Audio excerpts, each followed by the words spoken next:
Hello everyone, my name is Khushboo Chaudhary and welcome to our channel B Studiotic. आज के video में हम करने वाले हैं एमपीएस 002 के प्रीवियस ईयर क्वेश्चंस और इंपॉर्टेंट क्वेश्चंस का पार्ट 3 एंड 4।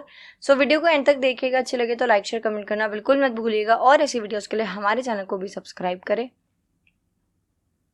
साथ ही आप जुड़ सकते हैं हमारे साथ टेलीग्राम चैनल पर, जहां पर आपको इन सभी वीडियोस के फ्री पीडीएफ अवेलेबल होते हैं। इसके अलावा आप इंस्टाग्राम पर भी हमें फॉलो करके हमारे साथ जुड़ सकते हैं। सो चलिए वीडियो को शुरू करते हैं।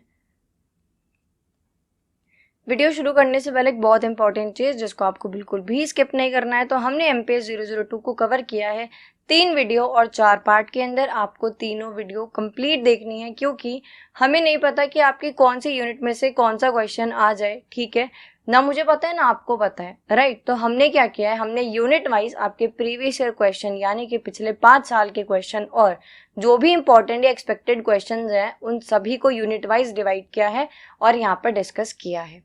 तो आपको सारी वीडियो देखनी है, कोई भी क्वेश्चन स्किप नहीं करना। ज़्यादा से ज़्यादा जो आपके कॉलेज के ग्रुप्स हैं या जो भी आपके फ्रेंड्स हैं उन तक वीडियो को शेयर करना है, ठीक है। इसके अलावा 1-2 क्वेश्चन भी बच्चों के बहुत सारे आए हैं आजकल में, उसको हम यहाँ पे डिस्कस कर लेते हैं। हो सकता है आपकी भी हेल्प हो जाए।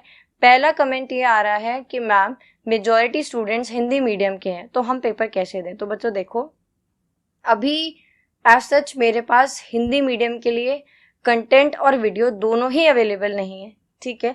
लेकिन मेरी पूरी कोशिश रहेगी कि मैं जल्द से जल्द आपके अगले सेमेस्टर या एग्जाम तक हिंदी मीडियम स्टूडेंट्स के लिए भी सेम कंटेंट और सेम वीडियोस लेकर आऊँ, क्योंकि मेरे लिए सभी इक्वल हैं, ठीक है। और दूसरा जो कमेंट आ रहा है कि मैम ज़्यादा से ज़्यादा नंबर क्या हमें मिल सकते हैं ये वीडियो देख के। तो देखो, यहाँ पे हम सिर्फ कंसेप्ट क्लियर करते हैं, ठीक है, डिस्कशन करते हैं और की पॉइंट्स को पढ़ते हैं, जो कि ऑब्वियसली आपको बहुत हेल्प करेगा एग्जाम के अंदर। लेकिन आपको वहाँ पे 10 क्वेश्चन देखने को मिलेंगे, जिनमें से आपको सिर्फ 5 क्वेश्चन अटेंड करने हैं। एक क्वेश्चन 20 मार्क्स का है, यानी कि 4 से 5 पेज का एक आंसर आपको लिख के आना है। ज़्यादा एक्सटेंड मत करना, एक ही आंसर शीट मिलती है। मैं फिर से कह रही हूँ, एमए स्टूडेंट्स को एक ही आंसर शीट मिलती है, एक्स्ट्रा शीट नहीं मिलती है, वो आपको वहाँ पे बता दिया जाएगा। इसलिए 6 या 7 पेज का तो आंसर बिल्कुल नहीं लिखना है आपको सिर्फ और सिर्फ 4, 4.5 या 5 पेज का आंसर लिखना है, पहली चीज। दूसरी, कोशिश करना कि अपने आंसर को बिल्कुल भी पैराग्राफ में ना लिखो, की पॉइंट्स में लिख के आओ, पॉइंट्स बनाओ, हेडिंग्स का यूज करो, सब हेडिंग्स का यूज करो, ब्लैक ब्लू पेन का यूज करो, पेंसिल का यूज करो और फ्लो चार्ट जितना हो सके बना के आओ, ठीक है। इसके अलावा कि मैम ज्यादा नंबर मिल सकते हैं तो कैसे, बच्चों देखो, यहाँ पे आप सिर्फ कंसेप्ट समझोगे। अब वहां पे आप क्या रिप्रेजेंट करके आ रहे हो, आप वो जो आपके ओपिनियन है, आपके व्यूज हैं, वो आपकी नॉलेज और अंडरस्टैंडिंग के ऊपर डिपेंड करता है। फॉर एग्जाम्पल, मैंने आपको यहाँ समझा दिया कार्ल मार्क्स ने जो सोशलिज्म का कंसेप्ट दिया है या मार्क्सिज्म का कंसेप्ट दिया है वो क्या है, ठीक है। हमने की पॉइंट्स पढ़ लिए। अब यहाँ पे जो हमने 10 की पॉइंट पढ़े हैं उसको वहाँ पे 4 से 5 पेज के अंदर कैसे लिखना है वो आपको वहाँ पे बनाकर लिखना पड़ेगा, ठीक है। तो आराम से पेपर देना, अच्छे से पेपर देना। और भी कोई क्वेश्चन हो, कोई क्वेरी हो, कुछ भी हो तो आप कमेंट कर सकते हो। मेरी पूरी कोशिश रहती है कि मैं विद इन मिनट्स और विद इन एन आवर आपको रिप्लाई कर दूं, ठीक है। अब वीडियो को शुरू करते हैं, कोई भी क्वेश्चन स्किप मत करना। अब हम बहुत आसान भाषा में सभी क्वेश्चंस को डिस्कस करेंगे, ठीक है। क्वेश्चन नंबर 1 है, what is the difference between foreign direct investment and portfolio investment, यानी कि एफडीआई और पोर्टफोलियो इन्वेस्टमेंट में क्या डिफरेंस है। बहुत आसान भाषा में समझते हैं कि जो एफडीआई है, फॉरेन डायरेक्ट इन्वेस्टमेंट के अंदर क्या होता है, कोई भी एक देश की कोई कंपनी या फिर कोई इंडिविजुअल या फिर कोई ग्रुप किसी दूसरे देश के अंदर इन्वेस्टमेंट करते हैं, किसी बिजनेस के अंदर, या फिर अपनी कोई कंपनी खोलते हैं, कोई बिल्डिंग बाय करते हैं या फिर कोई मैन्युफैक्चरिंग यूनिट खोलते हैं। इसको बोलते हैं एफडीआई यानी फॉरेन डायरेक्ट इन्वेस्टमेंट, ठीक है। मेरा थोड़ा सा गला खराब है तो आप लोग प्लीज थोड़ा एडजस्ट कर लीजिए, ठीक है। तो व्हेन अ फॉरेन कंपनी और a person invest directly in a business in another country, वो होता है आपका एफडीआई। यहाँ पे हम एग्जाम्पल लेंगे कि कोई यूएस की कार कंपनी है जो कि इंडिया के अंदर अपना एक प्लांट ओपन करना चाहती है। तो यहाँ पे वो क्या कर रहे हैं, वो एक लॉन्ग टर्म इन्वेस्टमेंट कर रहे हैं। भाई वो यहाँ पे लैंड एक्वायर कर रहे हैं, लोगों के लिए यहाँ पे वो जॉब लेके आ रहे हैं, इंफ्रास्ट्रक्चर सेटअप कर रहे हैं, ठीक है। तो यहाँ पे क्या कर रहे हैं, लॉन्ग टर्म इन्वेस्टमेंट कर रहे हैं। यहाँ पे वो जो कंपनी है उसका कंट्रोल या उस पर इन्फ्लुएंस जो है वहाँ पे उस इन्वेस्टर का रहेगा। साथ ही यहाँ पे वो इन्वॉल्व है बिल्डिंग्स, मशीनरीज, मैन्युफैक्चरर्स, इन सभी चीज़ों में। ठीक है, अब ये चीज़ें और क्लियर होगी जब हम इसके अगले वाला पॉइंट पढ़ेंगे, यानी कि पोर्टफोलियो इन्वेस्टमेंट पढ़ेंगे। ये क्या होता है? वहाँ पे हमने क्या देखा, लॉन्ग टर्म इन्वेस्टमेंट है, वहाँ पे लोग बिल्डिंग या कंपनी को बाय कर रहे हैं, डायरेक्ट कंट्रोल है, लॉन्ग टर्म इन्वेस्टमेंट है। यहाँ पे उसका ऑपोजिट है, यानी कि पोर्टफोलियो इन्वेस्टमेंट का मतलब होता है कि कोई एक फॉरेन कंपनी किसी दूसरे देश के अंदर किसी कंपनी के फाइनेंशियल एसेट्स या फिर शेयर्स या फिर बॉन्ड्स को बाय करती है। ठीक है, यानी कि यहाँ पे फुल फ्लेज कंट्रोल या कोई इन्फ्लुएंस नहीं होता है, यहाँ पे इन्वॉल्वमेंट नहीं होता है। So when a foreign company और a person buys shares, bonds और other financial assets of a company in another country without control, यहाँ पे कोई कंट्रोल नहीं होता है। एग्जाम्पल है कि कोई फॉरेन इन्वेस्टर है, वो इंडिया के अंदर इंडिया की किसी कंपनी का जो शेयर है वो बाय करते हैं, ठीक है, स्टॉक मार्केट के अंदर। अब यहाँ पे जो इन्वेस्टमेंट है वो मीडियम टर्म या फिर शॉर्ट टर्म है, कोई कंट्रोल नहीं है किसी कंपनी के ऊपर, कोई कंपनी नहीं खरीद रहे हैं, सिर्फ उसका कुछ स्टॉक या बॉन्ड वो बाय कर रहे हैं, और यहाँ पे सिर्फ उन्हें मतलब है अपने क्विक प्रॉफिट से, प्रॉफिट मिलते ही वो पीछे भी हट सकते हैं, क्योंकि यहाँ पे लॉन्ग टर्म इन्वेस्टमेंट या कंट्रोल नहीं है। ठीक है, क्लियर हो गया? ये क्वेश्चन आपका शॉर्ट नोट में पूछा जाता है। ठीक है, नेक्स्ट है question number 2, what are the implications of the new world order for India? New world order क्या है और इंडिया को क्या इसको लेके इम्प्लीकेशंस है, क्या है, हम अभी देखते हैं। ठीक है, देखो, न्यू वर्ल्ड ऑर्डर का मतलब है कि अब ये जो वर्ल्ड है अब ये ग्रो कर रहा है, एक नया वर्ल्ड बन रहा है। यानी कि जब यूएसएसआर यानी कि सोवियत यूनियन कोलैप्स हुआ था, उसके बाद इकलौती सुपर पावर बचा था यूनाइटेड स्टेट्स, लेकिन अब इसको चैलेंज करने के लिए एमर्जिंग पावर्स आ गई हैं जो कि इसको ग्लोबली, ग्लोबल रूल्स अलायंस और हर जगह चैलेंज कर रही हैं, जैसे कि चाइना और इंडिया। तो ये है न्यू वर्ल्ड ऑर्डर। ठीक है, The new world order means the changing global power structure where old power like the US are being challenged by emerging powers. अब इंडिया के लिए क्या इसके इम्प्लीकेशंस है? What are the implications for India? पहला है मोर ग्लोबल रोल, यानी कि नो डाउट इंडिया की पहले भी बार रिस्पेक्ट होती थी और इंटरनेशनल अफेयर्स में काफ़ी रिस्पॉन्सिबिलिटी भी थी, बट आप देखो तो अभी वो बहुत ज़्यादा बढ़ गई है, बहुत एक बड़ा गैप है इसके बीच में। ठीक है, so India is now seen as a major global power, getting more respect and responsibility in international affairs. अगला है स्ट्रॉन्गर इकोनॉमी, यानी कि जैसे जैसे वर्ल्ड शिफ्ट हो रहा है, आगे बढ़ रहा है, इंडिया की जो इकोनॉमी है वो भी ग्रो हो रही है, जो कि बहुत ज़्यादा इंपॉर्टेंट है in terms of our trade, manufacturing and technology. ठीक है, इंडिया की इकोनॉमी अब देखो तो आप आगे बढ़ रही है, राइट। अगला है मोर फोकस ऑन सिक्योरिटी, यानी कि अब इंडिया को ज़रूरत है कि हम अब हमारी जो मिलिट्री है उसको और ज़्यादा स्ट्रेंथन करें और हमारे जो अलाइंसेस हैं उसको और ज़्यादा बनाएं और इम्प्रूव करें और स्ट्रॉन्ग यानी स्ट्रेंथन करें, जिससे कि चाइना और टेररिज्म, ये दोनों अलग चीज़ें हैं। ठीक है, चाइना और टेररिज्म जैसे जो थ्रेट्स हैं इनसे हम डील कर सकें, क्योंकि भाई देखो दुनिया आगे बढ़ रही है, न्यू वर्ल्ड ऑर्डर आ रहा है। अगर हम अपनी मिलिट्री को स्ट्रॉन्ग कर रहे हैं तो ज़रूरी है कि यहाँ पे हम अलाइंसेस भी बनाएं, है ना, पावर को बैलेंस भी करें। ठीक है, आगे बढ़े तो हर तरफ से, इकोनॉमी, पॉलिटिकली, सोशली, इकोनॉमिकली, हर तरीके से। तो अगला है न्यू अलाइंसेस, यानी कि यहाँ पे ज़रूरत है, जो कि इंडिया कर भी रहा है, हम ज्वाइन कर रहे हैं नए अलाइंसेस को, जैसे कि quad with USA, Japan and Australia. अगला है बैलेंसिंग बिग पावर्स, यानी कि हम क्या कर रहे हैं, हम यहाँ पे एक बैलेंस मेंटेन कर रहे हैं। रशिया हमारा बहुत अच्छा दोस्त है हमेशा से ही, तो हम रशिया के साथ भी अपने रिलेशंस को मेंटेन कर रहे हैं, साथ ही साथ हम यूएस और इंडिया के रिलेशंस को इम्प्रूव करने की कोशिश कर रहे हैं, बट इसके साथ ही हम चाइना के साथ कंपटीशन भी मैनेज कर रहे हैं। ठीक है, so India must carefully balance relations with both the US and Russia while also managing competition with China. Next है voice for the global south. India अब डेवलपिंग कंट्रीज को रिप्रेजेंट करते हैं। लाइक आप मतलब खुद भी देखो कि आज के टाइम पे इंडिया का कोई डिप्लोमेट या फिर हमारा कोई भी ब्यूरोक्रेट या कोई भी मतलब ऑफिशियल अगर बाहर जाके कोई भी हम अनाउंसमेंट करते हैं, कहीं हमारी स्पीच होती है, कुछ भी होता है, तो क्या होता है कि लगभग जो बड़े बड़े देश हैं वहाँ के जो लीडर्स हैं, ब्यूरोक्रेट्स हैं, ऑफिसर्स हैं, वो सब कुछ ना कुछ कमेंट करते हैं, राइट या फिर इंडिया के अंदर अभी देख लो जो पहलगाम वाला हमला हुआ था, या फिर इंडिया और पाकिस्तान के बीच में अभी जो चीज़ें चल रही थी आप वो देख लो, तो कहीं ना कहीं काफ़ी बड़े बड़े देशों का यहाँ पे इन्वॉल्वमेंट था। ठीक है, तो यहाँ पे आप देखो तो India represent the voice of developing countries and talk about climate change, poverty and fairness in global rules. ठीक है, हम यहाँ पे क्लाइमेट चेंज, पॉवर्टी और फेयरनेस जैसे मुद्दों को भी उठाते हैं। अगला है focus on technology and innovation, क्योंकि दुनिया आगे बढ़ रही है, न्यू वर्ल्ड ऑर्डर आ रहा है, तो अब इंडिया इन्वेस्ट कर रहा है ज़्यादा से ज़्यादा AI, डिजिटल इकोनॉमी और स्पेस में। Now we are becoming a knowledge hub in the new order. जैसे कि आप देखो पहले के टाइम पे ना बच्चे बहुत नॉर्मल से कोर्सेज और डिग्रीज लेते थे, ठीक है, बट आज के टाइम पे ना इतने सारे कोर्सेज और एडवांस कोर्सेज आ गए हैं। बच्चे आज के टाइम पे स्किल सीख रहे हैं, AI को यूज़ करना सीख रहे हैं, राइट, और डिजिटल इकोनॉमी और स्पेस, यहाँ तक कि ट्रेडिंग वगैरह में भी आप देखो तो चीज़ें बहुत बदल गई हैं, है ना।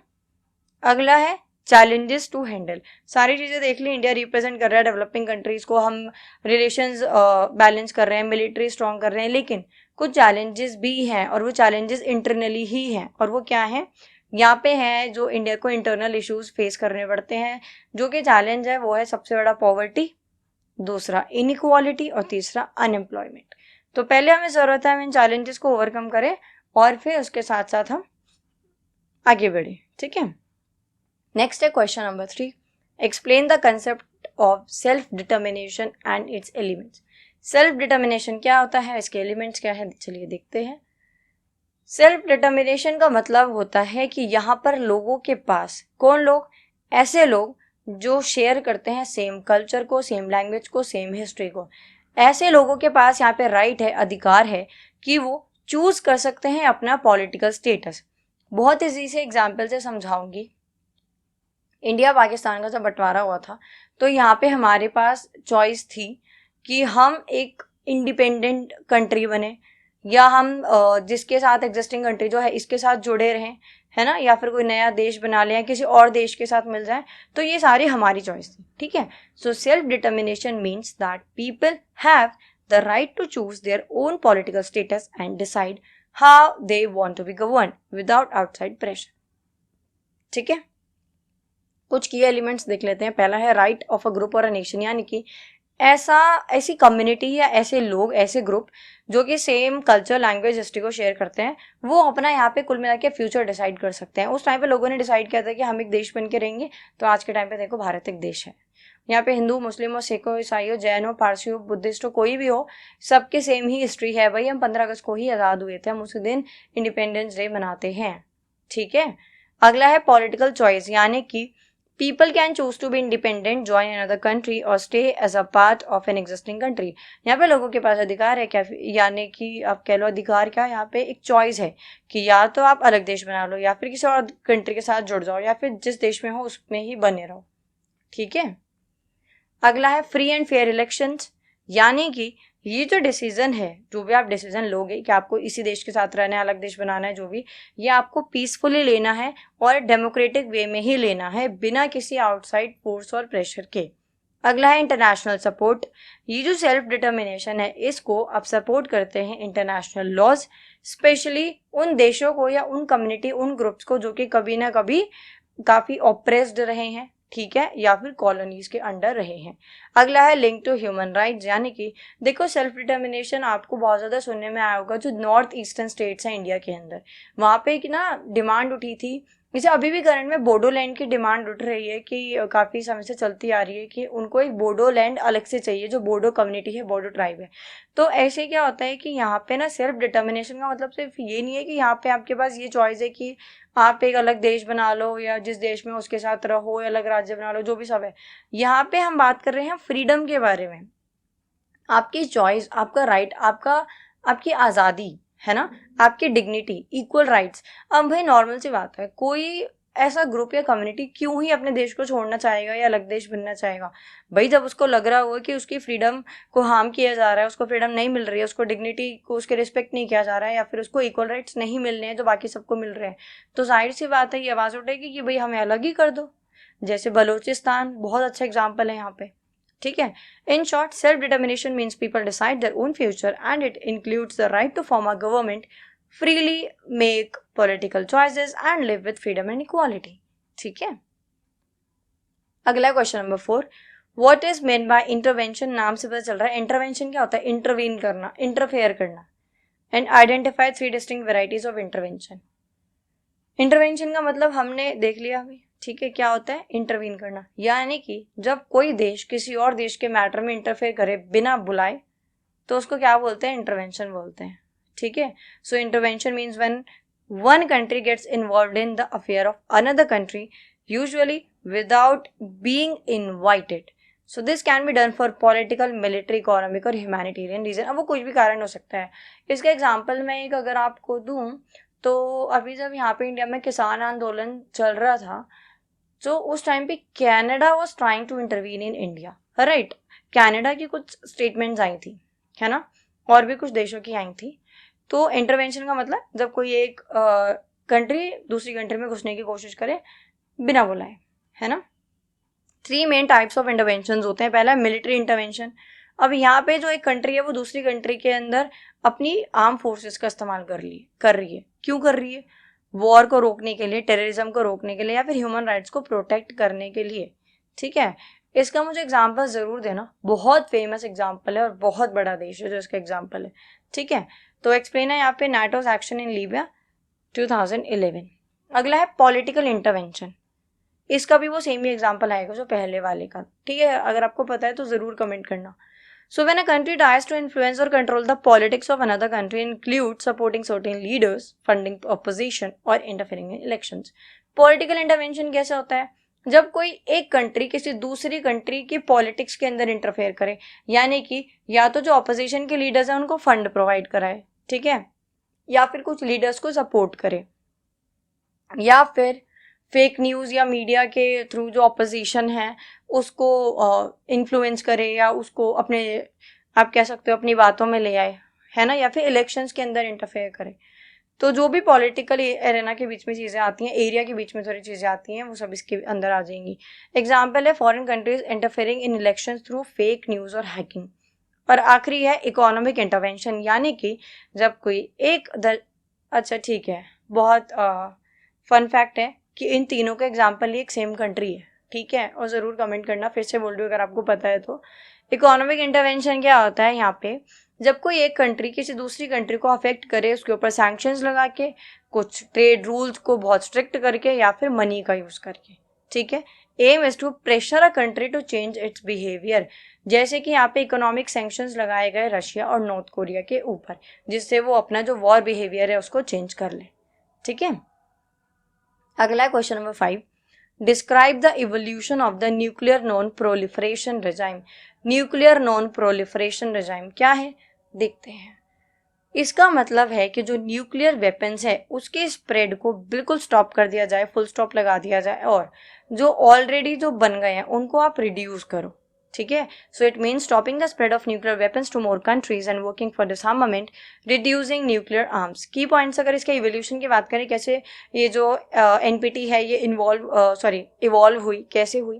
पहला है 1945 में first use of nuclear bomb, यानी कि जब 1945 में यूएसए ने 2 जापानीज सिटीज हिरोशिमा और नागासाकी के ऊपर न्यूक्लियर बॉम्ब से अटैक किया था, तब पूरी दुनिया को रियलाइज हुआ कि भाई ये तो बहुत ज़्यादा डेंजरस है, कुछ तो अब करना चाहिए, right. So USA drop atomic bombs on Japan, Hiroshima and Nagasaki. The world realize how dangerous nuclear weapons are. अगला है 1950 से लेके 1960 तक, अब यहाँ पे और ज़्यादा देशों के पास न्यूक्लियर वेपन आ गए थे, क्योंकि बनाने शुरू कर दिए थे। सबको पता चल गया था कि न्यूक्लियर वेपन है मतलब सामने वाला डर के रहेगा, है ना। So USSR, UK, France and China developed nuclear weapons and fear of nuclear war increased। अब यहाँ पे डर भी था कि अगर वॉर हुई तो न्यूक्लियर वेपन का यूज़ ना कर ले कोई, है ना, मतलब एक दबदबा बनाने के लिए भी बन रहे थे ये। अगला है 1968, यानी कि जब एनपीटी को साइन किया गया। कमेंट करना कि इंडिया इसका सिग्नेटरी है या नहीं है। Nuclear non proliferation treaty, a global agreement to stop the spread of nuclear weapon, जिसमें यह था कि भाई न्यूक्लियर वेपन को कोई स्प्रेड नहीं करेगा। ठीक है, जिनके पास है वो इनको रिड्यूस करने में दिमाग लगाएंगे, और जिनके पास नहीं है वो इनको बनाने में बिल्कुल भी दिमाग नहीं लगाएंगे। ठीक है, अगला है 1970s to 90s, strengthening the NPT, यानी कि अब यहाँ पे और ज़्यादा इसको स्ट्रेंथन किया गया और ज़्यादा एफर्ट्स लगाए गए, इंस्पेक्ट किया गया कि कौन से ऐसे देश है जो न्यूक्लियर के मटेरियल को सप्लाई कर रहे हैं, उन पे कंट्रोल लाया गया। ठीक है, अगला है 1996 में CTBT यानी कि कॉम्प्रिहेंसिव टेस्ट बैन ट्रीटी को साइन किया गया। इसका एम था कि भाई जो भी न्यूक्लियर टेस्ट हो रहे हैं उन सबको स्टॉप कर दिया जाए, अब कोई भी न्यूक्लियर टेस्ट नहीं करेगा, हवा में, ज़मीन में, कहीं भी नहीं। ठीक है, लेकिन ये पूरी तरीके से इन्फोर्स नहीं हो पाया। क्यों? क्योंकि USA, इंडिया और पाकिस्तान ने इसको साइन ही नहीं किया। राइट, अगला है 2000 से लेके अभी तक क्या क्या नए चैलेंजेस हैं। So countries like North Korea left NPT and made nuclear weapon. अब जो नॉर्थ कोरिया है उसने भी NPT को लेफ्ट कर दिया और न्यूक्लियर वेपन बनाया। Iran nuclear program raised concern. भाई ईरान, ये तो आजकल न्यूज़ में आपको बहुत ज़्यादा देखने को मिल रहा है। राइट, तो यहाँ पे भी ये कंसर्न रेज करता है।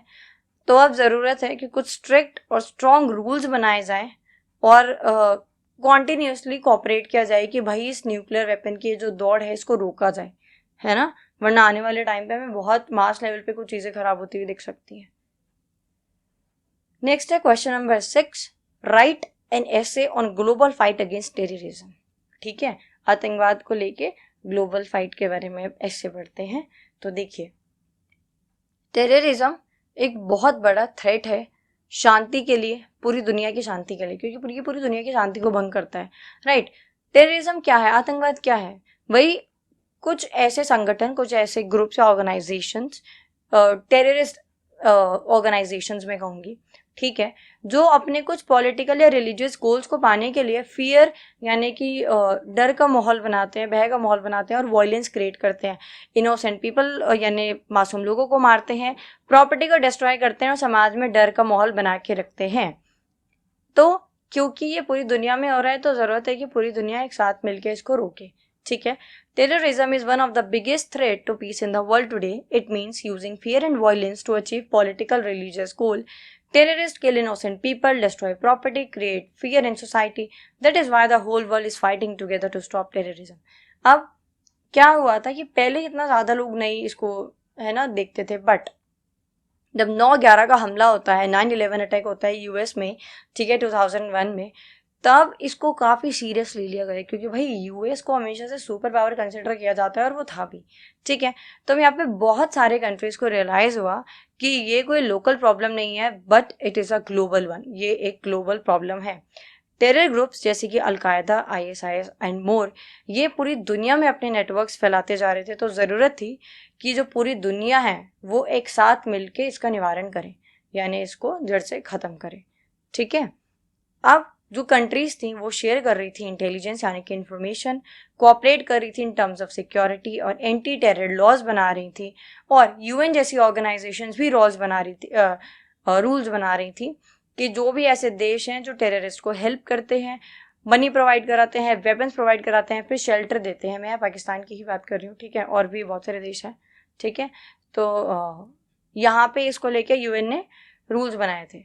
राइट, अब यहाँ पे क्या है कि जो टेररिस्ट एक्टिविटी है ये देखो एक जगह से नहीं होती है, ठीक है, वरना भाई सब एक साथ पकड़े जाएंगे ना।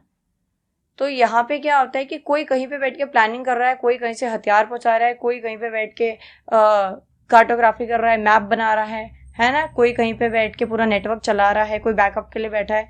तो जब पूरी दुनिया में फैले हुए हैं तो ज़रूरत है कि पूरी दुनिया भी मिलके एक साथ इसको ख़त्म करे, है ना। तो बहुत सारे देश हैं इंक्लूडिंग इंडिया जो कि विक्टिम है टेररिज्म के। ठीक है, और अगर इसकी बात करें तो भाई हम तो सबसे ज़्यादा ही हैं, है ना। India has suffered from many terror attacks, specially from cross border terrorism. India has taken strong steps like improving border security, training special forces and using technology to track terror networks. All right, next है fighting terrorism it not just about using guns और army. अब देखो ये कह रहे हैं कि terrorism से लड़ने का मतलब ये नहीं है कि आप आर्मी को तैनात कर दो, हर किसी के हाथ में बंदूक दे दो, नहीं. इसका मतलब है हर वो कारण जिससे जो टेररिस्ट हैं वो पनपते हैं, बड़े होते हैं, वो ख़त्म कर दो. पॉवर्टी ख़त्म कर दो, हेट ख़त्म कर दो. सबसे बड़ी चीज़, जब तक आपके मन में किसी दूसरे के लिए द्वेष रहेगा, किसी दूसरे के प्रति द्वेष रहेगा, तब तक आप कुछ उसके लिए पॉजिटिव सोच ही नहीं सकते, है ना. And lack of education. भाई एजुकेशन दो, बहुत ज़रूरी है, अच्छी एजुकेशन दो और सही एजुकेशन दो, ठीक है। तो अब ज़रूरत है कि पूरी दुनिया एक बने और टेररिज्म को रोकें, और जो फेक न्यूज़ ये सब वायरल होते रहते हैं ना, इन सबको भी रोकें। इवन आप लोग भी अगर कोई भी चीज़ शेयर करते हो ना, तो उसको एकदम से श्योर कर लिया करो कि ये सही है या नहीं है, ठीक है। अगला है कंक्लूजन, देख लेते हैं बस अब इसका, ऐसे हो गया। The global fight against terrorism is not easy but it is very important for peace and safety, right. आसान नहीं है बट ज़रूरी है, शांति के लिए, सिक्योरिटी के लिए, सेफ्टी के लिए। ज़रूरत है कि सारे देश इस पर मिलकर ऑनेस्टी के साथ काम करें। All countries must work together with honesty and unity to make the world free from fear and violence, ठीक है। आई होप आपको ये आसान लगा होगा, और क्वेश्चन आएगा तो आप बनाकर लिखे होगे। अगला है question number 7, examine the impact of science and technology in international relation. भाई साइंस एंड टेक का क्या इम्पैक्ट पड़ा है आईआर के ऊपर। पहला है बेटर कम्युनिकेशन बिटवीन कंट्रीज, यानी आज के टाइम पे आपने देखा होगा, ज़रूरी नहीं है कि जो लीडर्स हैं उन्हें देश में ही जाना पड़ेगा किसी और, वो यहाँ पे वीडियो कॉल से या ईमेल से, इंटरनेट से भी चीज़ें जो हैं उसको कम्युनिकेट कर सकते हैं। आपने देखा होगा देश में कहीं भी किसी चीज़ का इनॉग्रेशन होता है तो मोदी जी कोशिश करते हैं हर जगह जाएं, जो कि हमारे पीएम हैं। लेकिन अगर वो कहीं नहीं जा पाते हैं तो हमने देखा है कि वो वीडियो कॉन्फ्रेंसिंग से, वो एक रिमोट लेके और बटन प्रेस करके, और जो कर्टेन्स है वो ऐसे हट जाते हैं और इनॉग्रेशन हो जाता है ना, आपने देखा है ना। सो साइंस एंड टेक का यहाँ पे क्या इम्पैक्ट पड़ा है, बेटर कम्युनिकेशन बिटवीन कंट्रीज, आने की technology like the internet, emails, video calls help leader and diplomat talk faster and more often, जिससे कोऑपरेशन अंडरस्टैंडिंग बढ़ रही है। अगला है स्ट्रॉन्गर डिफेंस एंड सिक्योरिटी, यानी कि एडवांस वेपन आ रहे हैं, मॉडर्न वेपन्स आ रहे हैं, ड्रोन्स आ रहे हैं, मिसाइल्स आ रही हैं, साइबर टेक्नोलॉजी आ रही है, जिससे कि अब जो सिक्योरिटी है वो थोड़ी सी आसान हो गई है। मुश्किल भी हो गई है क्योंकि अगर हैक हो गई तो सब कुछ गया, लेकिन नहीं हुई तो आप बहुत अच्छे से अपनी सिक्योरिटी इंश्योर कर सकते हो, अपनी सेफ्टी इंश्योर कर सकते हो, और दुश्मन को टारगेट भी कर सकते हो, ठीक है। और आजकल तो वैसे भी ड्रोन वाली वॉर ही चल रही है ना। So countries now focus on cyber security and space defence which affects global power balance. अगला है साइंटिफिक कॉपरेशन, यानी कि अब साइंस एंड टेक में जैसे जैसे एडवांसमेंट होती जा रही है, ऐसे ही जो देश हैं वो आपस में मिलकर काम कर रहे हैं क्लाइमेट चेंज के ऊपर, हेल्थ रिसर्च कर रहे हैं, स्पेस मिशन जैसे कि इसरो और नासा एक साथ मिलकर काम कर रहे हैं, जिससे कि ट्रस्ट तो बिल्ड हो ही रहा है, पार्टनरशिप भी हो रही है और रिलेशंस भी इंप्रूव हो रहे हैं। अगला है ग्लोबल हेल्थ एंड मेडिसिन। भाई कोविड-19 सबसे बड़ा एग्जाम्पल है, right. So science help fight global disease, for example covid vaccine, ठीक है। Countries share health data and cooperate in emergency improving relation. को पता है ना, उस टाइम पे न्यूज़ में दिखा रहे थे कि भाई इस देश ने इतना डाटा जारी किया है कि इतने लोग मर गए हैं, इतने लोगों को कोविड हो गया है, इतने लोग हॉस्पिटलाइज है, इतने लोग आइसोलेशन में हैं, ठीक है। ये सारी चीज़ें तो ये सब किसकी वजह से हो रही है, साइंस एंड टेक में एडवांसमेंट की वजह से हो रही है, जो चीज़ें मॉडर्नाइज हो रही हैं। अगला है स्पेस एंड सैटेलाइट, यानी कि अब इम्प्रूव हो रही है communication, space research, improve communication, weather forecasting and defence. अब देखो ना, वेदर फोरकास्टिंग भी अब ठीक से हो रहा है। मतलब पहले के टाइम पे ऐसा मुझे पर्सनली लगता है कि जब भी जो हमारा जो मौसम विभाग है वो जब बताता था बारिश होगी तब नहीं होती थी, मतलब ऐसा मुझे लगता है। बट आज के टाइम पे देखो तो चीज़ें एडवांस हो गई हैं, तो चीज़ें सही निकल जाती हैं। अगर वो कह रहे हैं बारिश होगी तो हो जाती है, ठीक है। चलो, space is now a new area for both cooperation and competition. अब स्पेस में क्योंकि एडवांसमेंट हो रही है, साइंस एंड टेक आगे बढ़ रहा है, तो यहाँ पे कोऑपरेशन तो है बट कंपटीशन भी है, राइट। अगला है टेक्नोलॉजी एंड ट्रेड, यानी high tech industries, AI, semiconductors, clean energy drive international trade and investment. Countries compete and collaborate in tech based market. Tech based market में भी कॉम्पिटिशन, कोलैबोरेशन दोनों देखने को मिल रहा है। Soft power and innovation, countries अब जो काफ़ी स्ट्रॉन्ग है in terms of science and technology, जैसे कि यूएस, चाइना एंड इंडिया, इनको ज़्यादा रिस्पेक्ट मिल रही है और इन्फ्लुएंस भी है इनका ग्लोबल अफेयर्स में, ठीक है। ये कुछ ऐसा है कि देखो, जब आप स्कूल में होते हो और आपको पहली बार कंप्यूटर लैब ले जाया जाता है, तो वो एक दो बच्चे होते हैं ना जिन्हें कंप्यूटर आता है, तो वो थोड़ा ऐसे स्टड बन के दिखाते हैं कि अरे हमें तो आता है, हमारे घर पे है, हमने तो सीखा हुआ है, बड़े भाई बहन ने कराया हुआ है। तो वहाँ पे दो चीज़ें होती हैं, या तो मैम आपको सबसे पीछे बिठा देती हैं, राइट। मैम बोलती हैं कि भाई तुम्हें आता है, तुम पीछे जाके बैठ जाओ, जिन्हें नहीं आता उन्हें सीखने दो। या फिर मैम कहती हैं अच्छा बच्चे आपको आता है, चलो आप बाकी बच्चों की भी हेल्प करो, अपने क्लासमेट्स की हेल्प करो। तो यहाँ पे भी वही वाली चीज़ें हैं, जो यहाँ पे साइंस एंड टेक में आगे है उनको बहुत ज़्यादा रिस्पेक्ट मिलती है ना, थोड़ा उनका इन्फ्लुएंस रहता है। So in short, science and tech help countries communicate better, defend themselves, solve global problems and build stronger relations, but they also led to new competition and challenge in world politics. Collaboration है तो competition भी है तो challenge भी है, ठीक है। Next question है question number 8, distinguish between inequality and poverty. बहुत इजी है, आसान भाषा में इसको भी हम समझेंगे। मीनिंग के बारे में बात करें तो इनइक्वालिटी का मतलब है कि 4 लोगों को अपॉर्चुनिटी मिली और 2 को नहीं मिली, तो ये क्या है, अनइक्वल डिस्ट्रीब्यूशन ऑफ रिसोर्स और अपॉर्चुनिटी। पॉवर्टी क्या है कि भाई किसी को कुछ भी नहीं मिला, बेसिक नीड्स भी नहीं मिली। बेसिक नीड्स क्या होती हैं, रोटी कपड़ा मकान, है ना, शेल्टर, फूड और क्या होता है, क्लॉथ्स, राइट। फोकस, इनइक्वालिटी में फोकस किया जाता है गैप के बीच में। इनइक्वालिटी क्यों है, क्योंकि किसी को रिसोर्सेज अपॉर्चुनिटीज मिले हैं, जिसे मिले हैं वो रिच बन गया, जिसे नहीं मिले वो पुअर। तो यहाँ पे हम इस गैप को रिड्यूस करने की बात करते हैं। पॉवर्टी में तो हम सिर्फ पुअर के बारे में ही बात कर रहे हैं, क्योंकि यहाँ पे किसी को भी रिसोर्सेज नहीं मिले, ठीक है। एग्जाम्पल लें तो इनइक्वालिटी है जहाँ पे कोई एक इंसान 1 लाख महीना कमा रहा है और दूसरा 5,000, तो यहाँ पे हम इस गैप को रिड्यूस करने के बारे में ध्यान देंगे। पॉवर्टी में हमारी कोशिश रहेगी कि जो एक फैमिली है जो बेसिक नीड्स हैं उनको भी अफोर्ड नहीं कर पा रही, हम उन पे ध्यान दें, राइट। अगला है टाइप, यानी इनइक्वालिटी में हम लोगों को कंपेयर करते हैं, पॉवर्टी में हम लोगों को देखते हैं उनकी जो सर्वाइवल नीड्स हैं, वही रोटी कपड़ा मकान, उसके बेस पे। मेन कंसर्न इनइक्वालिटी के अंदर क्या है, यहाँ पे हम फेयरनेस लाने की कोशिश करते हैं, जस्टिस, यानी कि भाई जो रिसोर्सेज हैं, जो अपॉर्चुनिटीज हैं, वो किसी को जेंडर या कोई कहाँ से बिलोंग कर रहा है, कौन किस रिलीजन से है, उस चीज़ को देख के ना मिले, बल्कि सभी को इक्वल अपॉर्चुनिटीज और रिसोर्सेज मिले जो भी एलिजिबल है, ठीक है। मैं ये नहीं कह रही कोई इंजीनियर है वो और जो 10वीं क्लास के कोई स्टूडेंट है उनको सेम नौकरी मिल जाए, नहीं, जो भी एलिजिबिलिटी है उसके हिसाब से, ठीक है, कोई किसी प्रकार का डिस्क्रिमिनेशन ना हो। बट पॉवर्टी के अंदर हमारा ध्यान अगेन रहेगा कि भाई जो बेसिक ह्यूमन नीड्स हैं वो लोगों को फूड मिले, शेल्टर मिले और क्लॉथ मिले, जिससे वो थोड़ी सही लाइफ जी सकें। इनइक्वालिटी किस लिए होती है, इनइक्वालिटी से क्या होता है, पॉवर्टी होती है, क्योंकि रिच को रिसोर्सेज मिल गए वो और रिच बन गया, आगे बढ़ गया, पुअर को रिसोर्सेज अपॉर्चुनिटीज नहीं मिले, वो पीछे रह गया, तो वो पॉवर्टी की तरफ जाएगा। और पॉवर्टी का cause of is a result of deeper inequality in society. Poverty क्यों होती है, क्योंकि इनइक्वालिटी होती है। तो आप देखो दोनों ही इंटरकनेक्टेड है, दोनों ही इंटर रिलेटेड है, ठीक है। अगला है question number 9, write an essay on transnational corporations accountability of human rights. Transnational corporations यानी TNCs, they are the giant, right. Giant यानी कि ये बिग कंपनीज हैं जो कि बहुत सारी कंट्रीज के अंदर ऑपरेट करती हैं, जैसे कि कोका कोला, नाइकी और अमेजोन, ठीक है। ये जो कंपनीज होती हैं या तो ये प्रोडक्ट बनाती हैं या फिर ये सर्विसेज प्रोवाइड करती हैं और पूरी दुनिया भर से प्रॉफिट अर्न करती है। जैसे कि बात करें कोका कोला और नाइकी की, तो ये हमें प्रोडक्ट्स बना के सेल करते हैं, और अगर बात करें सर्विसेज की तो अमेजोन, जोमेटो और फ्लिपकार्ट, है ना, और ब्लिंकिट, ये सब क्या है, ये सब हमें सर्विस प्रोवाइड कर रहे हैं। ये कोई प्रोडक्ट नहीं बना रहे हैं, एक जोमेटो वाला खुद खाना बना के नहीं ला रहा है, वो क्या कर रहा है, वो एक सिर्फ हमें सर्विस प्रोवाइड कर रहा है कि जहाँ जिस रेस्टोरेंट पे वो खाना मिलता है, हमने ऑर्डर किया, वो वहाँ से हमारे घर तक लेके आ रहा है, ठीक है। तो TNCs बिग कंपनीज होती हैं, जैसे कि कोका कोला, नाइकी और अमेजोन, जो कि हमें प्रोडक्ट और सर्विसेज प्रोवाइड कराती हैं और बहुत जो ज़्यादा प्रॉफिट है वो अर्न करती हैं अक्रॉस द वर्ल्ड, ठीक है, क्योंकि ये बहुत ज़्यादा पावरफुल भी होती हैं और रिच भी होती हैं। तो ये अफेक्ट करती है बहुत ज़्यादा लोगों की लाइफ को। कैसे कैसे करते हैं वो भी मैं आगे देखेंगे, स्पेशली वर्कर्स और लोकल कम्युनिटीज़ की लाइफ को ये अफेक्ट करते हैं, ठीक है।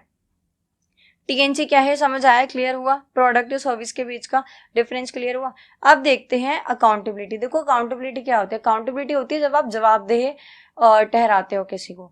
जैसे कि सरकार, इंडिया के अंदर डेमोक्रेसी है, राइट, यहाँ पे हम लोग अपने रिप्रेजेंटेटिव्स को इलेक्ट करते हैं और हम चूज करते हैं कौन हमारा जो मंत्री है वो बनेगा और हमारे लिए डिसीजंस लेगा, हमारे लिए वेलफेयर डिसीजंस, पॉलिसीज बनाएगा।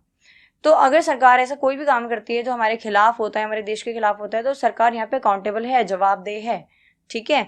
लेकिन यहाँ पे जो TNCs होती हैं ये अकाउंटेबल नहीं होती है। एग्जाम्पल समझो, अगर जो भगवान ना करे जो कोई जोमेटो गाय है, ठीक है, वो अगर डिलीवरी देने आ रहा है, रास्ते में एक्सीडेंट हो जाता है, तो ना ही तो वो रेस्टोरेंट, ना ही वो जिसकी डिलीवरी देने जा रहा था, कोई भी यहाँ पे रिस्पॉन्सिबल नहीं होगा, कोई यहाँ पे रिस्पॉन्सिबिलिटी नहीं लेगा, ना ही जोमेटो खुद कंपनी लेगी। उसको अपने पैसों से खुद ही जाके खुद ही उठ के खड़े होकर हॉस्पिटल में जाके ट्रीटमेंट कराना पड़ेगा, किसी को फर्क नहीं पड़ता। बल्कि अगर जिसका आप ऑर्डर लेके जा रहे थे वो गुस्से वाला हुआ तो वहाँ पे आपको क्लैश जरूर देखने को मिल जाएगा। इसको भी हम आगे डिस्कस करेंगे, ठीक है। तो अकाउंटेबिलिटी ये होती है। अकाउंटेबिलिटी का मतलब होता है जब आप किसी को उसके एक्शंस के लिए रिस्पॉन्सिबल ठहराते हो। When TNC do something wrong like treating workers badly or harming the environment, they should be held responsible. ये जो TNCs होती हैं अगर ये हमारे environment को हार्म कर रही हैं, जैसे कोका कोला की बात करें, कोका कोला एक जाइंट है, वो किसी और को जो कोल्ड ड्रिंक है किसी और को मार्केट में टिकने ही नहीं देता। साथ ही साथ आप देखो तो ये एनवायरनमेंट को भी हार्म कर रहा है, लोगों की हेल्थ को भी। कैसे? जो कोका कोला की जितनी भी बॉटल्स आती हैं, मतलब करोड़ों से भी ऊपर होंगी, वो सभी आप देखो तो बहुत गंदी प्लास्टिक की होती है, जो कि एनवायरनमेंट के लिए बहुत ज़्यादा ख़राब है। और उसके अंदर वो जो कोका कोला होती है या जो भी आप ड्रिंक ले रहे हो वो कुछ हेल्दी तो होती नहीं है, तो वो इंसान के लिए भी ख़राब है। तो यहाँ पे ये जो कंपनीज है ना, ये रिस्पॉन्सिबिलिटी नहीं लेती हैं, ये अकाउंटेबल नहीं होती हैं, और वही हमें इनको देनी है, ठीक है। So TNCs take advantage of weak laws in poor countries. ये फ़ायदा उठाती हैं क्योंकि पुअर कंट्रीज के अंदर ना क्या होते हैं, वीक लॉज होते हैं, और ये उन्हीं का फ़ायदा उठाती हैं। फॉर एग्जाम्पल, ये लो वेजेस पे करती हैं, सेफ्टी रूल्स को इग्नोर करती हैं, जैसा भी मैंने जोमेटो वाले का एग्जाम्पल दिया था, और लैंड और वाटर को पोल्यूट करती हैं। So this led to human right problem, ठीक है। ह्यूमन राइट इश्यूज अब इससे कैसे निकल के आते हैं, देखो। पहला है चाइल्ड लेबर, यानी कि आपने देखा होगा कम पैसों के लिए आजकल छोटे छोटे बच्चों को भी ये लोग काम पे रख लेते हैं, है ना, डिलीवरी वगैरह के लिए। सो एम्प्लॉइंग चिल्ड्रन इन फैक्ट्रीज और माइंस। दूसरा है unsafe working condition. Working condition कोई बहुत अच्छी खासी तो इनकी होती नहीं है। लो वेजेस, आपको ना इससे पूरा ना आप उससे कनेक्ट करके देखो कि कोई 16-17 साल का बच्चा जोमेटो में काम कर रहा है और आपके घर पे डिलीवरी लेके आ रहा है। पहला चाइल्ड लेबर, दूसरा अनसेफ वर्किंग कंडीशन, तीसरा उसको लो वेजेस मिल रहे हैं, चौथा डिस्प्लेसमेंट, और पांचवा पोल्यूशन, ठीक है। स्टेप टूवर्ड्स अकाउंटेबिलिटी, यानी कि अब TNCs को कैसे रिस्पॉन्सिबल होना चाहिए, कैसे उन्हें हम बना सकते हैं, कुछ स्टेप्स हैं। पहला, UN guiding principal on business and human right. 2011 में UN ने कुछ प्रिंसिपल्स और कुछ प्रिंसिपल्स बताए थे बिजनेस के लिए और ह्यूमन राइट्स के लिए। अब वो क्या है, कुछ ऐसे ग्लोबल रूल्स बनाए गए जिसमें कहा गया कि जो बिजनेसेस हैं they must respect human rights, उन्हें ह्यूमन राइट्स को रिस्पेक्ट देनी चाहिए। दूसरा है नेशनल लॉज, यानी कि भाई कंट्रीज को अपने देश के अंदर ना स्ट्रिक्ट लॉज बनाए जाने चाहिए, जिससे कि अगर कोई भी कंपनी है वो लोगों को हार्म कर रही है तो फिर आप उस कंपनी को पनिश करो, या फिर कोई बहुत बड़ी उस पर पेनल्टी लगाओ, है ना, या फिर उसको बॉयकॉट करो, कुछ भी, राइट, बट पनिश करो। अगला, international treaties. The United Nation is discussing a global law to control TNC behaviour. जो TNC का बिहेवियर होता है ना, कि प्रोडक्ट मार्केट में लॉन्च कर दिया फिर कुछ भी होता रहे, इसको रोकने की जरूरत है, जिसको लेके जो UN है वो ग्लोबल लॉ बनाने के ऊपर डिस्कशन कर रहा है, ठीक है। अगला है कंज्यूमर प्रेशर, यानी कि लोगों को क्या करना चाहिए, अगर आपको लगता है ऐसी कोई जाइंट कंपनी है जिससे बहुत लोगों के साथ बुरा हो रहा है, कुछ खराब हो रहा है, सर्विसेज अच्छी नहीं है, प्रोडक्ट्स अच्छी नहीं है, तो वहाँ पे आप उसको बॉयकॉट कर सकते हो, राइट। कंज्यूमर प्रेशर भी यहाँ पे बहुत असर डालता है। अगला है NGOs एंड मीडिया। सो जो नॉन प्रॉफिट ग्रुप्स और न्यूज़ आउटलेट्स होते हैं उनको एक्सपोज करना चाहिए। जैसे मान लो कोई भी XYZ कंपनी है, अगर वो एनवायरनमेंट को हार्म कर रही है और लोगों की हेल्थ के लिए भी खराब है, तो वहाँ पे जो न्यूज़ आउटलेट्स हैं उन्हें इधर उधर की खबर दिखाने से अच्छा है कि ऐसे इशूज़ को रेज करना चाहिए, ठीक है। नेक्स्ट है question number 10, describe the current status of the US in the world hierarchy of power. अगर अब बात करें वर्ल्ड हायरार्की तो इसमें US का क्या स्टेटस है इन टर्म्स ऑफ पावर। पहला है सुपर पावर स्टेटस, है ना। US अभी भी कहीं ना कहीं एक मोस्ट पावरफुल कंट्री है in the world, both in military and economy. दूसरा, military power, US has the world's strongest military. US के पास पूरी दुनिया की सबसे स्ट्रॉन्गेस्ट मिलिट्री है, एडवांस वेपन्स हैं, ग्लोबल बेस है, दूसरे देशों के अंदर भी उसने बेस बना रखे हैं ना, और पावरफुल अलायंसेज हैं जैसे कि नाटो। अगला है economic strength. US has one of the largest economy in the world, पूरे वर्ल्ड के अंदर इसकी one of the largest economy है, ठीक है। और बात करें ट्रेड, फाइनेंस और टेक्नोलॉजी के मामले में तो भाई US ग्लोबल लीडर है, ठीक है। ये है इसकी पावर या हायरार्की या स्टेटस। अगला है पॉलिटिकल इन्फ्लुएंस। US का स्ट्रॉन्ग पॉलिटिकल पावर, मतलब देखो US की ना स्ट्रॉन्ग पॉलिटिकल पावर है, कैसे है, यूनाइटेड नेशन, G7 और अदर पॉलिटिकल या ग्लोबल ग्रुप्स के अंदर, सी, ठीक है, पॉलिटिकल नहीं, ग्लोबल ग्रुप्स के अंदर। अगला है टेक्नोलॉजी एंड इनोवेशन। तो यूएस की जो कंपनीज हैं जैसे कि गूगल, एप्पल और माइक्रोसॉफ्ट, ये टेक्नोलॉजी और रिसर्च के मामले में लीड कर रही है। अगला है सॉफ्ट पावर। तो आप देखो तो जो वेस्ट का कल्चर है वो बहुत ज़्यादा इन्फ्लुएंस करता है, right. So US movies, music, fashion, education ये काफ़ी पॉपुलर है, जो कि इसके कल्चर को और ज़्यादा बढ़ा रहे हैं, इंक्रीज कर रहे हैं, स्प्रेड कर रहे हैं। अगला है चैलेंजेस। तो भाई देखो सारी अच्छी चीज़ें देख ली, अब चैलेंजेस भी देख लो। तो हमने न्यू वर्ल्ड ऑर्डर में पढ़ा था, वही है। The US faces competition from China, internal political division and global criticism on some foreign policies। ठीक है। अगला है ग्लोबल रोल, यानी कि यूएस अभी भी कहीं ना कहीं एक बिग रोल प्ले करता है वर्ल्ड की प्रॉब्लम्स को सॉल्व करने के लिए। क्लाइमेट चेंज, कहीं किसी देश की किसी से वॉर हो रही हो, पेंडेमिक हो, इन सब में यूएस का आपको रोल दिखेगा ही दिखेगा। अलायंस की बात करें, so it has strong friendship with countries like UK, Japan and European Nations which helps it stay powerful. इसको भी मजबूत बनाने के लिए जो उसके अलायंसेज हैं उनका बहुत बड़ा रोल है यहाँ पे। और नेक्स्ट है leadership position. Overall the US still a top global leader, but it now shares power more with other rising countries like China and India, right? Okay, so next question है question number 11. What is your assessment of China emerging as a superpower in the future? अभी हम देख रहे थे US को, अब हम देखेंगे भाई आने वाले टाइम पे अगर आपको चाइना दिखता है एक सुपर पावर के तौर पे, तो कैसे आप उसको एसेस करोगे? ठीक है, चलिए कैसे करेंगे। पहला है स्ट्रॉन्ग इकोनॉमी, बताएंगे कि भाई चाइना की सेकंड लार्जेस्ट इकोनॉमी है इन द वर्ल्ड, जो कि बहुत तेजी से आगे बढ़ती जा रही है, और चाइना बहुत ज़्यादा जो अपने गुड्स हैं उनको बना रहा है और ग्लोबली एक्सपोर्ट कर रहा है, ठीक है, जिसकी वजह से ट्रेड में काफ़ी आगे है। अगला है मिलिट्री ग्रोथ, यानी कि चाइना हेविली इन्वेस्ट कर रहा है अपनी मिलिट्री के ऊपर और एशिया में सबसे स्ट्रॉन्गेस्ट ये बनना चाहता है, स्पेशली साउथ चाइना सी के अंदर।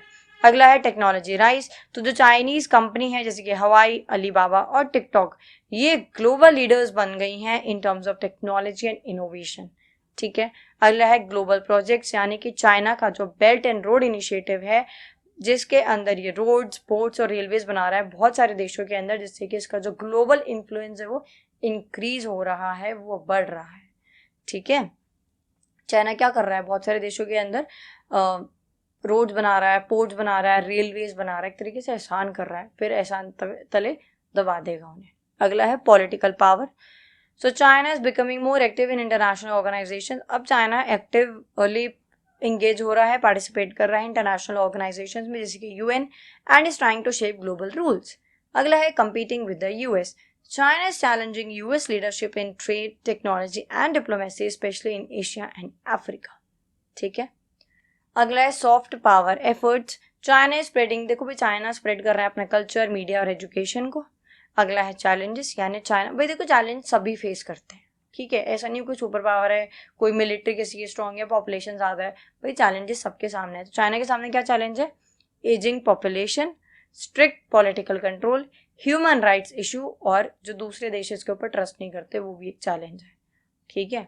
अगला है dependence on trade. China heavily dependent है अपने ट्रेड के ऊपर, एक्सपोर्ट्स के ऊपर, so globally tensions can hurt its progress. Future super power possibility में देखो अगर इसी तरीके से चाइना ग्रो करता रहा तो आने वाले टाइम पे वो एक सुपर पावर बन सकता है, ठीक है, नो डाउट।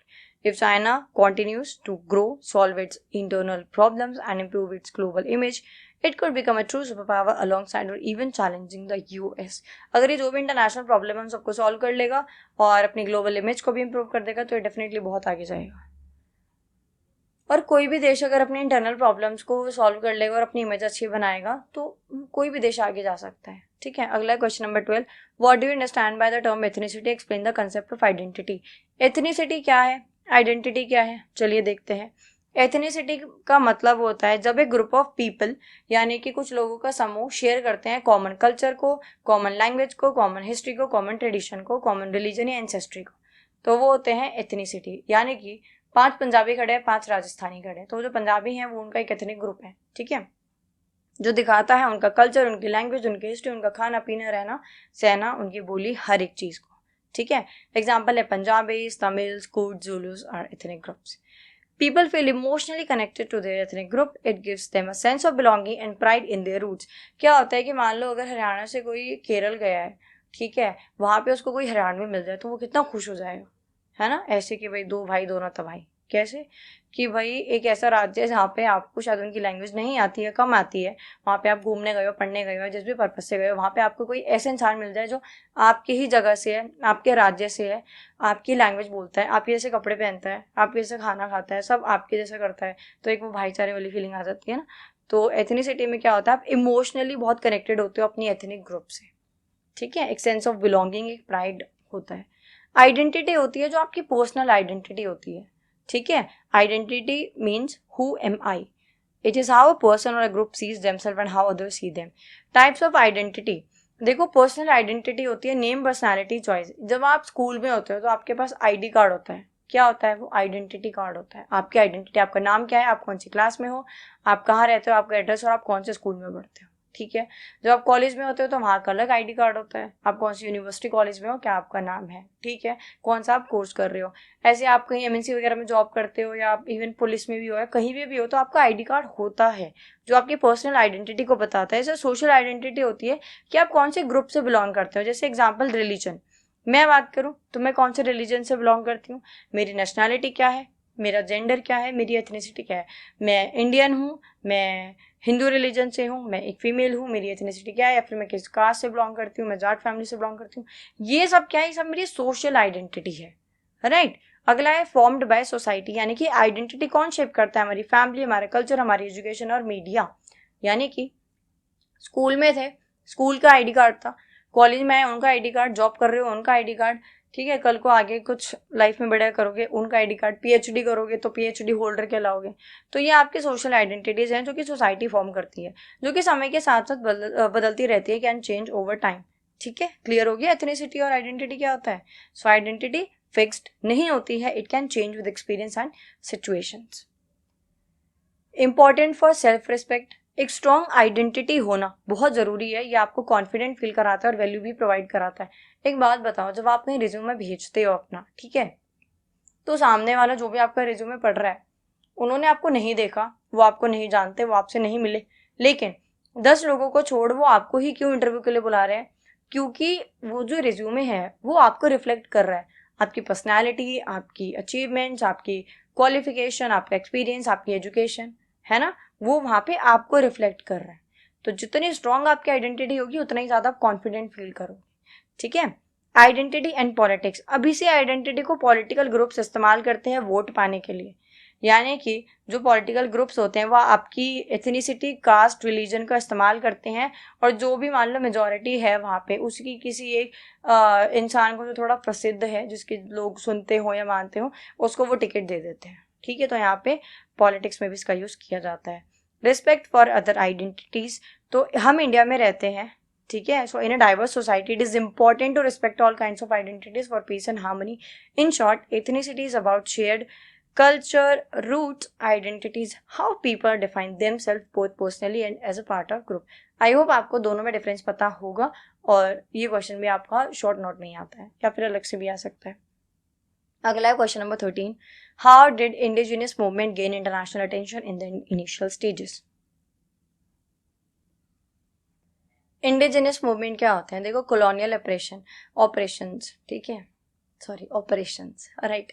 सो इंडिजिनियस पीपल जो होते हैं they face land loss, cultural destruction and discrimination under colonial rule which led to protest. अब क्या होता है, मान लो कोई ट्राइब है, ठीक है, वहाँ पे आप, वो एक जंगल में रहती है, आप वहाँ से उनको हटा दो।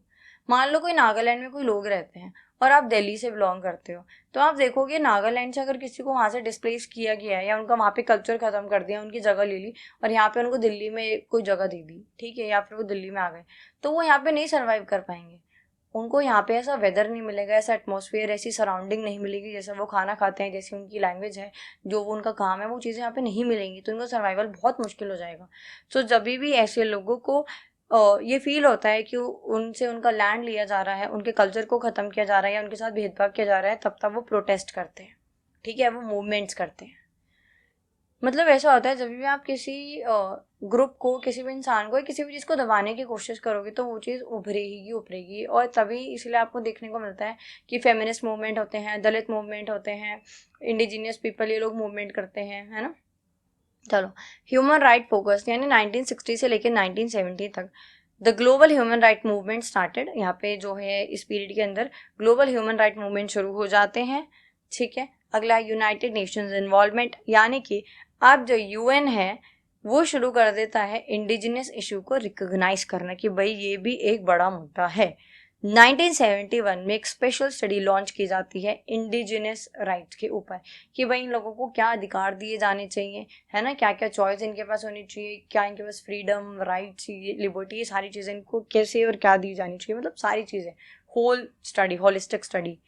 1977 UN conference. Indigenous leaders from around the world spoke at UN in Geneva. This was a big moment for global attention. अब क्या हुआ था 1977 में जो यूएन कॉन्फ्रेंस हुआ था जेनेवा के अंदर, वहाँ पे जो इंडिजिनस लीडर्स थे उन्होंने स्पीच दी थी, डिस्कशन किया था, अपनी बात आगे रखी थी। तो ये बहुत बड़ा मूवमेंट था क्योंकि अब ये देखो यूएन कॉन्फ्रेंस ये ग्लोबल प्लेटफॉर्म है, ठीक है। तो यहाँ पे आपको ग्लोबली अटेंशन मिलती है। अब जो भी यहाँ पे इशू रेस करते हो, क्लाइमेट चेंज का हो, चाइल्ड लेबर का हो, ह्यूमन राइट्स का हो, या कोई भी हो। अगला है सपोर्ट फ्रॉम एनजीओज। अब तो बहुत सारे नॉन गवर्नमेंटल ऑर्गेनाइजेशन यानी कि एनजीओ थे, वो इंडिजिनस ग्रुप को सपोर्ट कर रहे थे by raising their voice internationally, ठीक है। मीडिया एंड प्रोटेस्ट, यानी कि जो इंडिजिनियस प्रोटेस्ट हैं, जो लैंड राइट स्ट्रगल है, या जो कल्चरल मूवमेंट्स हैं, अब इन्हें इंटरनेशनल सपोर्ट मिल रहा था मीडिया के थ्रू। मीडिया इन चीज़ों को बहुत ज़्यादा इंटरनेशनली, ग्लोबली स्प्रेड कर देती है, जिससे फिर आपको पूरी दुनिया भर से सिंपैथी और सपोर्ट मिलने लगता है, ठीक है। कभी कभी क्रिटिसाइज भी करते हैं लोग। अगला है फॉर्मेशन ऑफ ग्लोबल नेटवर्क्स, यानी कि अब इंडिजिनियस ग्रुप के, भाई अब मीडिया ने इतना फैला दिया, एनजीओ हेल्प कर रहे हैं, लॉज बन रहे हैं, इंटरनेशनल प्लेटफॉर्म मिल रहा है। तो अब यहाँ पे क्या होता है कि यहाँ पे अब कंट्रीज में जो भी इंडिजिनियस ग्रुप्स होते हैं वो एक साथ मिलते हैं, आइडिया शेयर करते हैं और स्ट्रॉन्ग अलायंस बिल्ड करते हैं। साथ ही साथ अगला है पुश फॉर इंटरनेशनल लॉ, यानी कि यहाँ पे इंटरनेशनल लॉ और डिक्लेरेशन के ऊपर भी ध्यान दिया जाता है। और उसके बाद यूएन डिक्लेरेशन होता है on the rights of indigenous people 2007। So in simple words, the indigenous movement gained attention through protest, support from UN, और साथ ही साथ इनको एनजीओ से हेल्प मिलती है, स्ट्रॉन्ग वॉइस मिलती है इंडिजिनियस लीडर्स की तरफ से, और ये जो सारे एफर्ट्स ये लोग लगाते हैं पूरी दुनिया इनको नोटिस करती है और फिर इनको बहुत स्ट्रगल के बाद राइट्स और जस्टिस दे दिए जाते हैं, ठीक है। अगला question number 14, differentiate between intrastate and interstate displacement. में देखो, इंट्रास्टेट डिस्प्लेसमेंट क्या होता है कि आप अपने ही देश में हो, विद इन अ कंट्री, आपने राज्य छोड़ा है, जगह छोड़ी है, बट अपने देश में ही हो, ठीक है। इंटरस्टेट होता है जब आप किसी दूसरे देश में चले जाते हो, ठीक है। इंटरस्टेट डिस्प्लेसमेंट होता है displacement with in the same state और कंट्री, जब आप एक ही देश या एक ही स्टेट के अंदर मूव करते हो, ठीक है। अब यहाँ पे क्या होता है, बहुत सारे कारण होते हैं। So people are force to leave their home but stay inside their own country. यहाँ पे लोगों को फोर्स किया जाता है कि भाई अपने घर से निकल जाओ और भले किसी और राज्य में रह लो, देश के अंदर रह लो, बट यहाँ नहीं। अब ऐसा क्यों होता है, या तो सिविल वॉर चल रहा होता है तो बोल दिया जाता है कि भाई घर खाली करो, पलायन कर जाओ, या फिर लोग खुद ही लोकल कॉन्फ्लिक्ट्स की वजह से पलायन कर लेते हैं, जैसे कश्मीर में लोग करते हैं, है ना। इसके अलावा नेचुरल डिजास्टर, कहीं पे फ्लड या ड्रॉट जैसी सिचुएशन आ जाती है, कहीं पे सूखा पड़ जाता है, लोग मरने लगते हैं, बाढ़ आ जाती है, तो वहां से भी फिर लोगों को पलायन करना पड़ता है। तो यहाँ पे डिस्प्लेसमेंट होता है, लेकिन आप अपने देश या अपने राज्य के अंदर ही रहते हो, ठीक है। एग्जाम्पल क्या है, people living homes in Kashmir due to conflict but staying in India. यहाँ पे जो कश्मीर के लोग हैं वो इंडिया में ही रहते हैं, बट कश्मीर से वो लोग पलायन कर जाते हैं जब भी वहाँ पे वॉर जैसा इंटरनल, मतलब जो भी वॉर या जो भी चीज़ें चलती हैं। सो इन लोगों को बोला जाता है IDPs, यानी कि इंटरनली डिस्प्लेस्ड पर्सन, ठीक है। इसको ऑपोजिट है क्या, इंटरस्टेट डिस्प्लेसमेंट। यहाँ पे डिस्प्लेसमेंट होता है क्रॉस कंट्री बॉर्डर्स। यहाँ पे भी सेम कारण है, यहाँ पे भी लोगों को फोर्स किया जाता है कि भाई अपना देश छोड़ो, दूसरे देश में जाओ।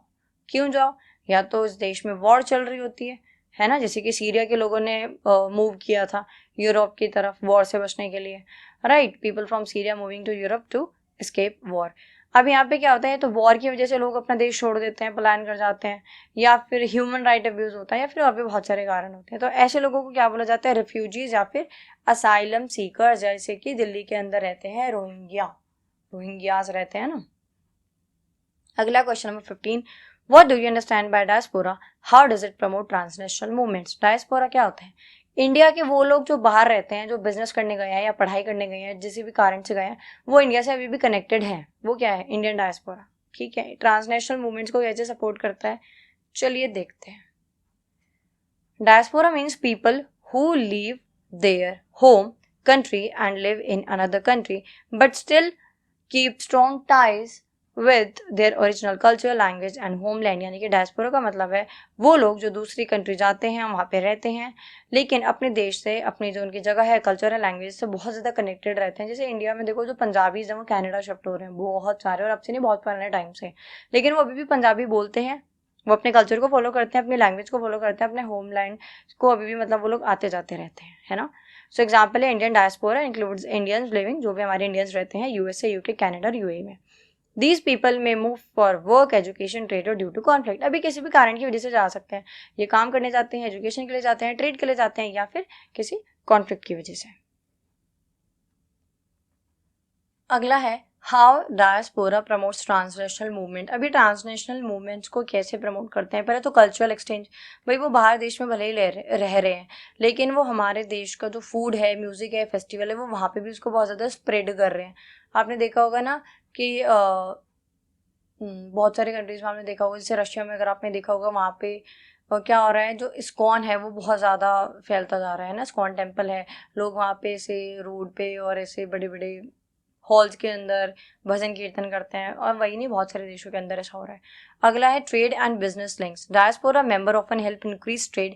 ये ट्रेड को भी इंक्रीज करते हैं and investments between their new country and home country. इसके अलावा फ्लो ऑफ मनी, यानी कि देखो बाहर जो लोग जाके रह रहे हैं, काम कर रहे हैं, पढ़ाई कर रहे हैं, जो भी कर रहे हैं, तो वो वहाँ से अर्न करके यहाँ पे जो उनकी फैमिलीज हैं, वहाँ पे वो जो पैसा है वो उसको भेजते हैं, राइट।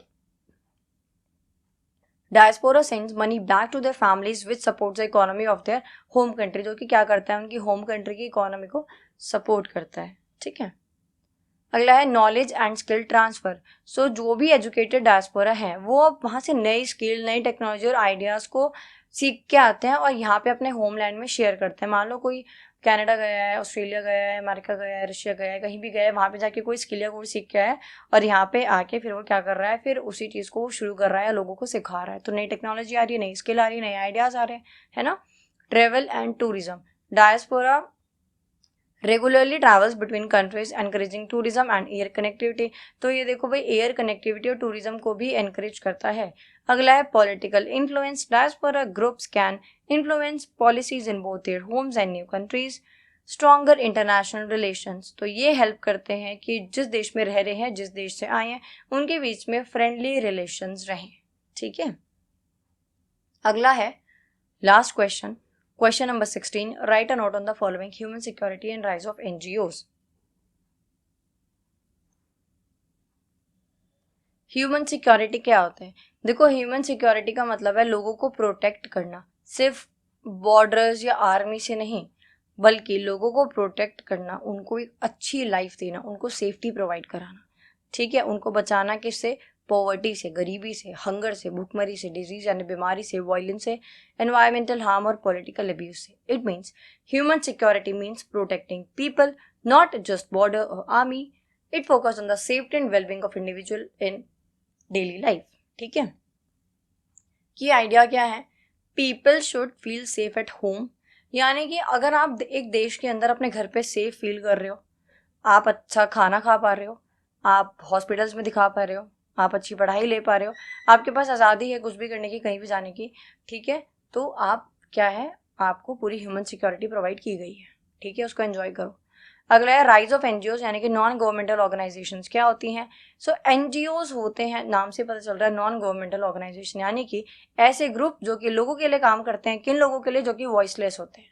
ठीक है, ये health, education, human right, disaster relief, environmental protection जैसे क्षेत्रों के अंदर काम करते हैं।